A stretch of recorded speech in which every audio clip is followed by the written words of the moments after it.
पश्चिम बंगाल के जलपाईगुड़ी में बड़ा हादसा हुआ। जलपाईगुड़ी में माल नदी में अचानक जलस्तर बढ़ने से 7 लोगों की मौत हो गई, 40 लोग लापता हो गए। माल नदी में अचानक जलस्तर बढ़ने से यह हादसा हुआ। दुर्गा प्रतिमा के विसर्जन के दौरान पानी का स्तर बढ़ गया, जिससे यह हादसा हुआ।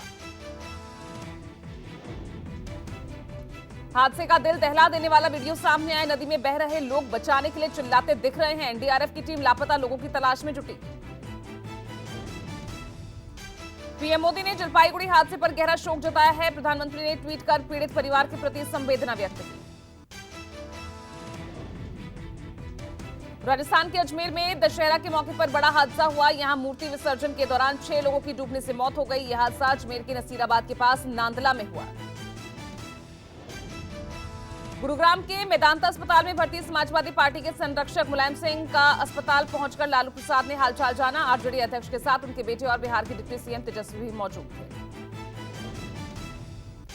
मेदांता में भर्ती मुलायम सिंह की हालत स्थिर बनी हुई है। हालांकि मुलायम सिंह को आईसीयू से सीसीयू में शिफ्ट किया गया है। जम्मू कश्मीर नेशनल कॉन्फ्रेंस के संरक्षक और पूर्व मुख्यमंत्री डॉक्टर फारूक अब्दुल्ला ने किश्तवाड़ में एक रैली के दौरान मंच पर डांस किया। अब्दुल्ला का नाचते हुए वीडियो वायरल हुआ। यूपी के मुख्यमंत्री योगी आदित्यनाथ ने गोरखपुर के शहीद अशफाकुल्ला खान जियोलॉजिकल पार्क में तेंदुए के बच्चे को बोतलों से दूध पिलाया।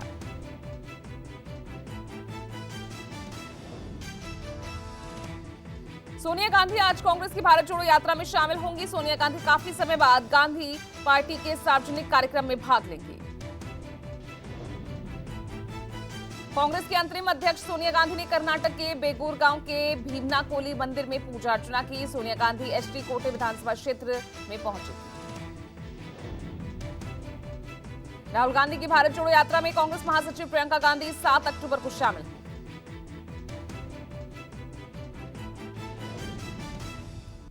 कांग्रेस अध्यक्ष पद का चुनाव लड़ रहे सांसद शशि थरूर आज चेन्नई में प्रचार करेंगे। थरूर आज 5:30 बजे से 6:30 बजे तक आईआईटी मद्रास के छात्रों के साथ बातचीत करेंगे।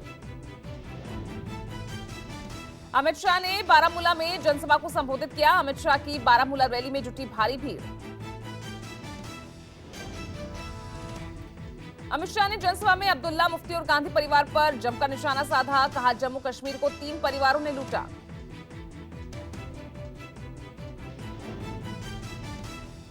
अमित शाह बोले, उनके समय में आतंक और भ्रष्टाचार का बोलबाला रहा। पहले कश्मीर टेररिस्ट का हॉटस्पॉट रहा, लेकिन अब टूरिस्ट हॉटस्पॉट बन गया है। अमित शाह ने कहा, महबूबा और फारूक ने कश्मीर के युवाओं के हाथ में पत्थर और बंदूक पकड़ाई। पीएम मोदी ने इंडस्ट्री लाकर युवाओं के हाथ में मोबाइल और नेटवर्क पकड़ाया है। जनसभा के बाद अमित शाह गुरुद्वारा छठी पातशाही में मत्था टेकने पहुंचे। श्रीनगर में विभिन्न विकास योजनाओं का उद्घाटन और शिलान्यास किया। अमित शाह ने श्रीनगर में सुरक्षा समीक्षा बैठक भी की। इस बैठक में उपराज्यपाल मनोज सिन्हा और वरिष्ठ अधिकारी मौजूद रहे। अमित शाह ने वरिष्ठ अधिकारियों को जरूरी निर्देश दिए। बैठक में नागरिक प्रशासन, पुलिस, केंद्रीय सशस्त्र पुलिस बलों और जम्मू कश्मीर साथ ही केंद्र की खुफिया एजेंसियों के वरिष्ठ अधिकारी शामिल रहे। हिमाचल दौरे पर पीएम बिलासपुर में एम्स का उद्घाटन किया। 3,500 करोड़ से ज्यादा की परियोजनाओं का शिलान्यास भी किया।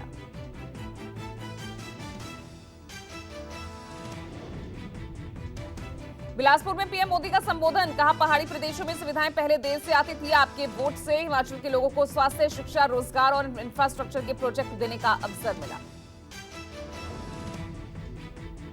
पीएम ने कहा, आज हिमाचल में सेंट्रल यूनिवर्सिटी भी है, आईआईटी और आईआईएम जैसे प्रतिष्ठित संस्थान भी हैं। देश में मेडिकल शिक्षा और स्वास्थ्य का सबसे बड़ा संस्थान एम्स भी अब बिलासपुर की शान बढ़ा रहा है। पीएम मोदी हिमाचल के विश्व प्रसिद्ध कुल्लू दशहरे में शामिल हुए। कुल्लू दशहरे का इतिहास में पहली बार यहां प्रधानमंत्री आए। प्रोटोकॉल तोड़कर पीएम मोदी ने भगवान रघुनाथ के आगे नतमस्तक होकर आशीर्वाद लिया। रघुनाथ के आगे 7 मिनट और मंच से 10 मिनट तक दोनों हाथ जोड़कर रथ यात्रा निहारते रहे। भगवान रघुनाथ की ओर से मोदी को बग्गा, दुपट्टा, फूलमाला और प्रसाद भेंट किया गया। रथ मैदान में सैकड़ों देवताओं, हजारों लोगों की भीड़ के बीच प्रधानमंत्री नरेंद्र मोदी 51 मिनट तक रुके। प्रधानमंत्री ने सामाजिक सुरक्षा पेंशन को लेकर सीएम जयराम ठाकुर की सराहना की। पीएम ने कहा, देश में हिमाचल पहला राज्य है जिसने ड्रोन नीति अपनाई है। तेलंगाना के सीएम और तेलंगाना राष्ट्र समिति के अध्यक्ष चंद्रशेखर राव ने विजयादशमी पर अपनी राष्ट्रीय पार्टी की घोषणा की। पार्टी का नाम भारत राष्ट्र समिति रखा। पार्टी के गुजरात, महाराष्ट्र, कर्नाटक और दिल्ली में विधानसभा चुनाव लड़ने की संभावना है। केसीआर कथित तौर पर 9 दिसंबर को दिल्ली में एक विशाल रैली की योजना बना रहे हैं। केसीआर ने कहा, भारत राष्ट्र समिति राष्ट्रीय स्तर पर बीजेपी के विकल्प के तौर पर उभरेगा। 2024 में दोनों के बीच सीधी लड़ाई होगी। दिल्ली के डिप्टी सीएम मनीष सिसोदिया ने एलजी को फिर चिट्ठी लिखी। चिट्ठी के जरिए उन्होंने एमसीडी में 6000 करोड़ के तथाकथित घोटाले को लेकर एलजी वीके सक्सेना पर हमला बोला। सिसोदिया ने पूछा, एमसीडी में तथाकथित 6000 करोड़ के घोटाले की जांच के आदेश आपने क्यों नहीं दिए?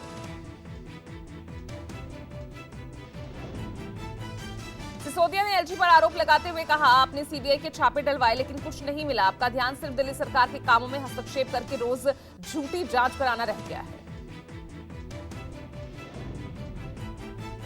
देश भर में दशहरा धूमधाम से मनाया गया। विजयादशमी पर बुराई के प्रतीक रावण के पुतले का शहर शहर किया गया दहन। लुधियाना में भी विजयादशमी के त्योहार की रौनक दिखाई दी। लुधियाना में रावण के विशाल पुतले का दहन किया गया।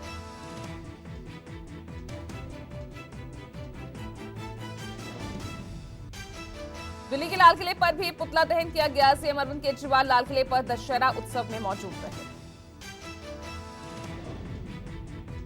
देहरादून में भी रावण का पुतला दहन किया गया। लोगों ने हर्षोल्लास से बुराई पर अच्छाई के प्रतीक विजयादशमी के त्योहार को धूमधाम से मनाया।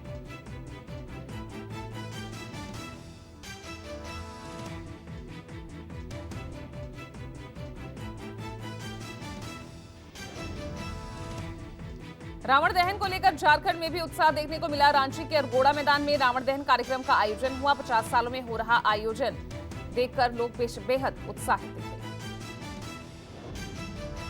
दिल्ली के तुर्कमान गेट के रामलीला मैदान में भी हुआ रावण दहन। उपराष्ट्रपति जगदीप धनखड़ और पूर्व राष्ट्रपति रामनाथ कोविंद समारोह में मौजूद रहे।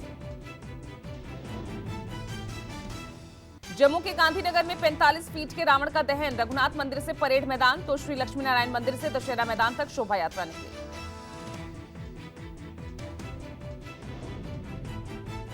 लेह के पोलो मैदान पर भी दशहरा कार्यक्रम का आयोजन हुआ। रावण दहन के साथ ही 9 दिन चलने वाले दशहरे के त्योहार का भी समापन हुआ।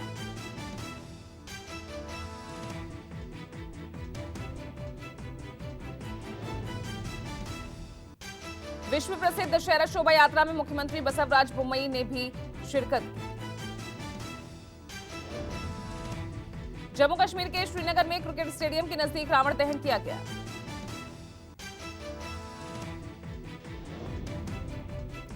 तमिलनाडु में 108 महिला पुरुष के ग्रुप ने सामूहिक तौर पर वीणा वादन किया। वीणा वादन में सभी उम्र के लोगों ने शिरकत की।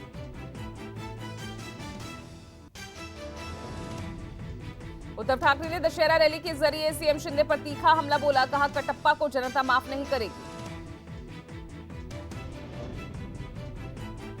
उद्धव ने कहा कि गद्दारों को गद्दार ही कहा जाएगा। कहा, कुछ लोग शिवसेना का नाम चुराने की कोशिश कर रहे हैं लेकिन ये लोग सिर्फ कुछ समय के लिए ही कुर्सी पर रहने वाले हैं। शिंदे पर निशाना साधते हुए उद्धव ने कहा कि इस बार 50 करोड़ के रावण का दहन होगा। उद्धव बोले, शिंदे को मैंने विधायक बनाया, मंत्री बनाया, जिन्हें दिया वो चले गए। अमित शाह पर भी उद्धव का हमला। कहा, बाला साहेब और मां की कसम 2.5 साल के सीएम बनाने का तय हुआ था। बीजेपी ने पीठ में खंजर घोंपा। मुंबई के बीकेसी ग्राउंड पर सीएम शिंदे की रैली में ठाकरे परिवार के कई लोग शामिल हुए। शिंदे ने कहा, हमने गद्दारी नहीं गदर किया क्योंकि वो जनता और हिंदुत्व के साथ गद्दारी कर रहे हैं। शिंदे ने शिवाजी महाराज बाला साहेब के जय घोष के साथ भाषण की शुरुआत की। कहा, गर्व से कहो हम हिंदू हैं। असली शिवसेना पर बोले, भीड़ देखकर ही जनता समझ गई कि असली वारिस कहां है। शिंदे ने कहा, हजारों शिव सैनिकों ने अपना खून पसीना जिस पार्टी के लिए बहाया, उस पार्टी को उद्धव ने कांग्रेस और एनसीपी के आगे गिरवी रख दिया।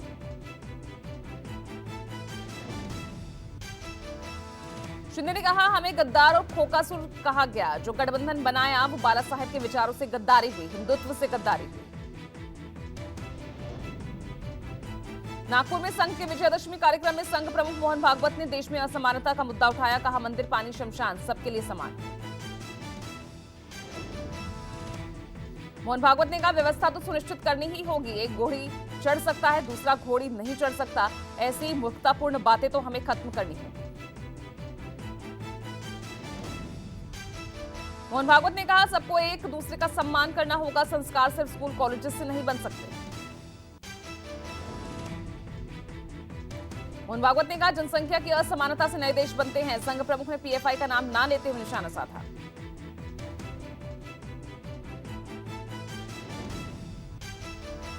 संघ ने एवरेस्ट विजेता पद्मश्री संतोष यादव को अपना विजयादशमी समारोह का मुख्य अतिथि बनाया। इतिहास में पहली बार संघ ने किसी महिला को मुख्य अतिथि बनाया।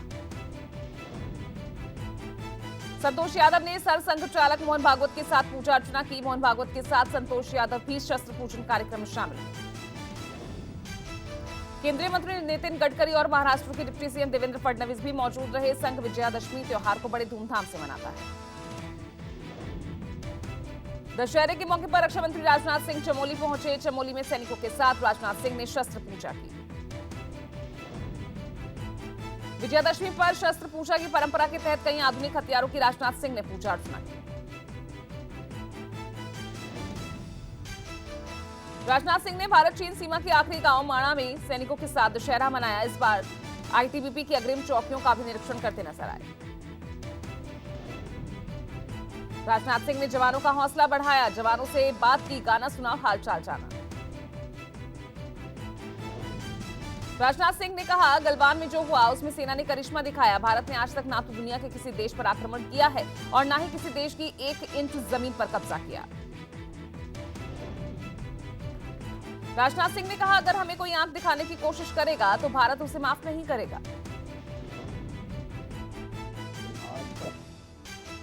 ना तो दुनिया के किसी देश पर कभी आक्रमण किया है और न दुनिया के किसी देश की 1 इंच जमीन पर कभी भारत ने कब्जा किया। यदि हमको कोई आंख दिखाने की कोशिश करेगा तो भारत किसी भी सूरत में उसे माफ नहीं करेगा। राजनाथ सिंह बद्रीनाथ मंदिर भी पहुंचे। राजनाथ सिंह ने बद्रीनाथ मंदिर में पूजा अर्चना की। दिल्ली में आज से एंटी डस्ट अभियान शुरू हो रहा है। दिल्ली सरकार ने विंटर सीजन में पॉल्यूशन को रोकने और निरीक्षण के लिए 12 सदस्यीय टीम गठित की। दिल्ली में आज एमएसपी गारंटी कानून को लेकर फिर किसानों का जमावड़ा लगेगा। इस सभा में 28 राज्यों के किसानों की शिरकत करने की उम्मीद है। जम्मू कश्मीर के डीजी जेल हेमंत कुमार लोहिया का जम्मू में बुधवार को अंतिम संस्कार किया गया। इस दौरान लोहिया की बुजुर्ग मां फूट फूट कर रोती नजर आई। यूपी के मैनपुरी में संदिग्ध हालत में एक युवती का शव उसके घर में लटका मिला। मृतक की बहन का आरोप है कि गांव के ही एक युवक ने दुष्कर्म के बाद हत्या कर शव को फंदे से लटका दिया। दिल्ली से सटे फरीदाबाद के क्यूआरजी हॉस्पिटल में सीवर सफाई के दौरान जहरीली गैस से 4 सफाई कर्मियों की मौत हो गई।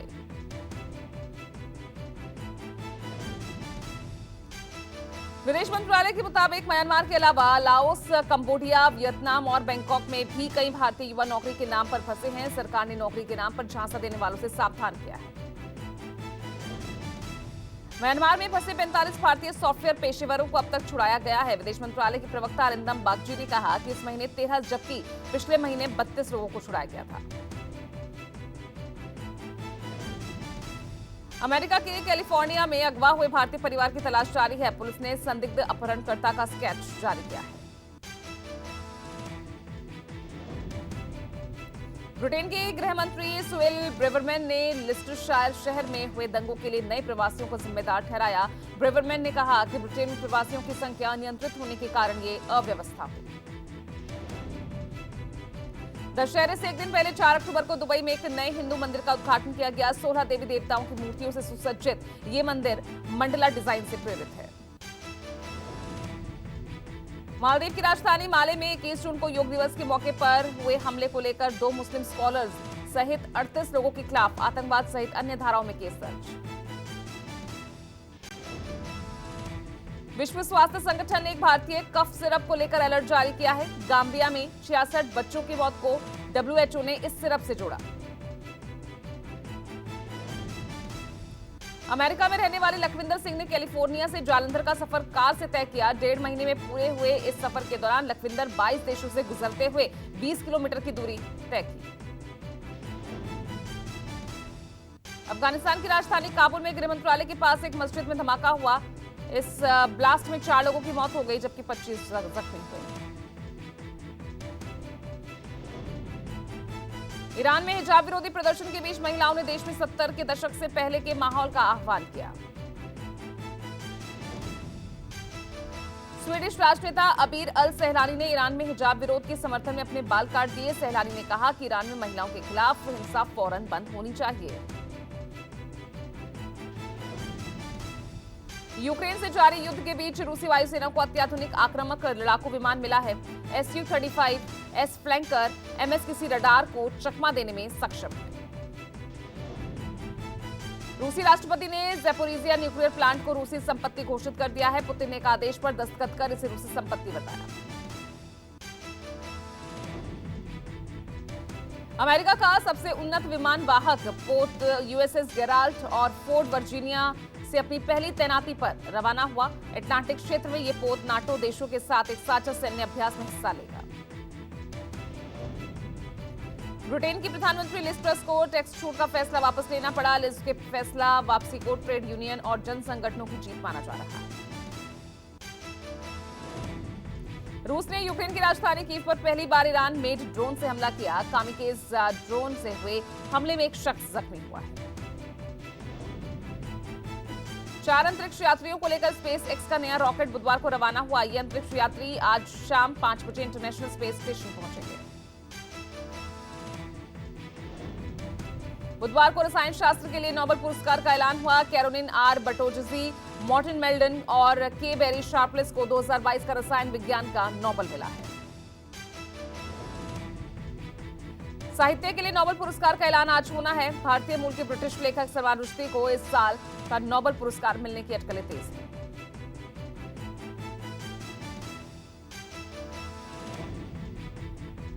ऑस्ट्रेलिया में होने वाले T20 वर्ल्ड कप के लिए आज देर रात भारतीय टीम रवाना हुई। रोहित शर्मा की अगुवाई में 15 सदस्यीय टीम रवाना हुई है। भारत का पहला मुकाबला चिर प्रतिद्वंदी 23 अक्टूबर को होगा। भारत और साउथ अफ्रीका के बीच लखनऊ के एकाना स्टेडियम में आज पहला वनडे मैच खेला जाएगा। शिखर धवन टीम इंडिया के कप्तान हैं। 3 मैचों की सीरीज का दूसरा मैच 9 अक्टूबर और तीसरा 11 अक्टूबर को होगा। 2030 के विश्व कप फुटबॉल की मेजबानी के लिए यूक्रेन ने भी दांव लगाया है। फीफा 2030 वर्ल्ड कप की मेजबानी के लिए स्पेन, पुर्तगाल के बाद यूक्रेन तीसरा देश है। दिल्ली के रामलीला मैदान में रावण दहन करने पहुंचे साउथ सुपरस्टार प्रभास। रावण दहन से पहले भीड़ को स्क्रीन पर दिखाया गया प्रभास की फिल्म आदि पुरुष का टीजर। कॉमेडी जगत को लगा एक और बड़ा झटका। लाफ्टर चैलेंज की जाने माने कॉमेडियन पराग कंसारा का अचानक निधन हुआ।